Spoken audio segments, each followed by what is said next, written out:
اعوذ باللہ من الشیطان الرجیم بسم اللہ الرحمن الرحیم وَأَوْحَى رَبُّكَ إِلَى النَّحْلِ أَنِ اتَّخِذِي مِنَ الْجِبَالِ بُيُوتًا وَمِنَ الشَّجَرِ وَمِمَّا يَعْرِشُونَ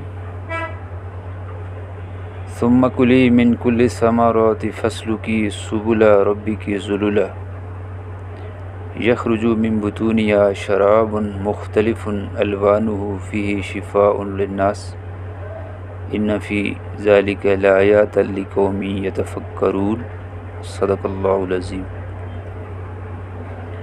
اور تمہارے پروردگار نے شہد کی مکھی کو ارشاد فرمایا کہ پہاڑوں میں اور درختوں میں اور اونچی اونچی چھتریوں میں جو لوگ بناتے ہیں گھر بنا، پھر ہر قسم کے میوے کھا اور اپنے پروردگار کے صاف رستوں پر چلی جا۔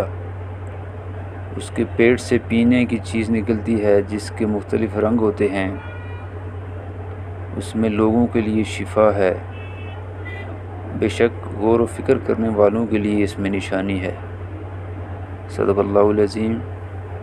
وآخر دعوانا ان الحمد للہ رب العالمین، آمین یا رب العالمین۔